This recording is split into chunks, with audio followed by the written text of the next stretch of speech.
Well, former Bagram and Guantanamo detainee Muazzam Beg says accountability is a key problem in the wake of the CIA torture report. Beg was released without charge after nearly 3 years in custody, first in Afghanistan's Bagram base, then in Guantanamo. He says he was beaten there and deprived of sleep. Now, Beg's now living in the UK. He's appeared on this programme many times before. He's campaigning for the rights of detainees. Let's cross to him in Birmingham live now and get his thoughts.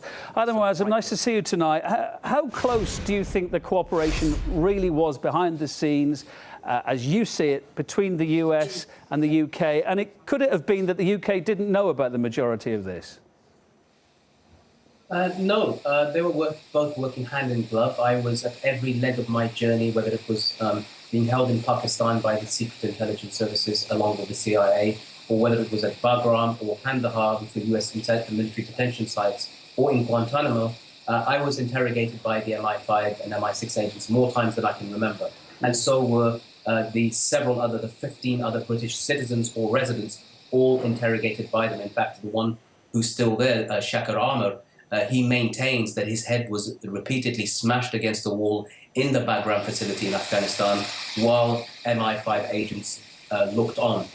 So we have no doubt in our minds at all that the British intelligence services were completely involved at every level. And a couple of years ago, actually, a criminal investigation, the first time in British history, began of the MI5 and MI6 agents. You had British police officers going over to Libya, going over to Guantanamo, speaking to us over here, taking testimony from us in relation to what we saw and witnessed from these agents. So it goes right to the top, and there's simply no denying that Britain was involved. Muazzam, of course, you were mentioned specifically in this Senate report. It says that information obtained from you under torture did, in fact, help the CIA, under torture by the CIA, I must say, help British intelligence catch the Al-Qaeda's top UK operative. Is that fact, i.e., it justifies why you were held there because it helped track down criminals? Well, I know I've seen that report, and I think it's just a complete falsity, and I'll tell you why.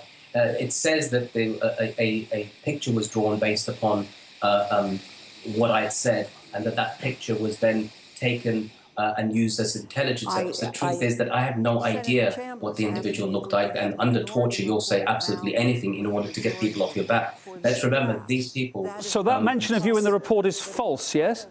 Well, no, the mention of me is correct, but what they got from you?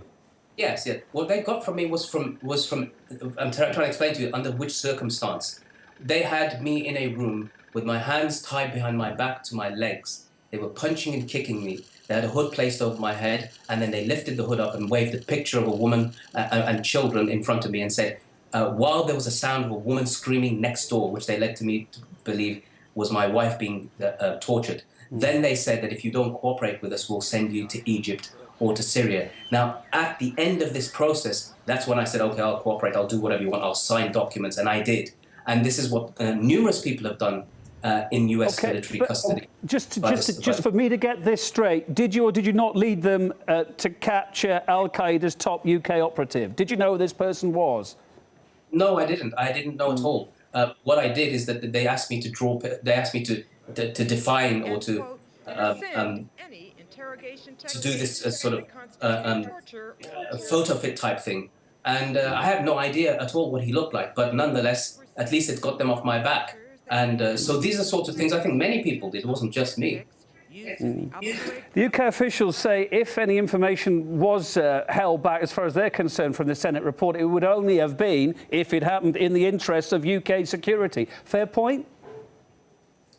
Well, you don't know, because when they say this, they've argued these cases before that in relation to UK security, let's not forget, this was torture. This was cruel, abusive, inhuman and degrading treatment that was taking place. And so whatever was gleaned out of that situation, they can argue now and say, yes, this is what helped to thwart attacks and to catch people and so forth. The truth of it, the truth is much more sinister, in that people were being tortured in ways that at least the Americans have come clean with it. Britain has still remained silent at best. And at worst, they're simply covering it up by saying that we're going to have these torture inquiries, we're going to have these investigations, and in reality, nothing has come of it. In fact, the inquiry that your report was talking about, the judge-led inquiry by Peter Gibson, was then handed over to the Intelligence and Security Committee, which itself oversees the MI5 agencies and so forth. So it's essentially MI5 policing itself. So we can't expect any great deal of transparency coming out of that. Muazzam Beg, thanks for your time today. Muazzam Beg, the campaigner for the rights of detainees and, of course, former prisoner at Bagram and Guantanamo detention camps. Thank you, sir.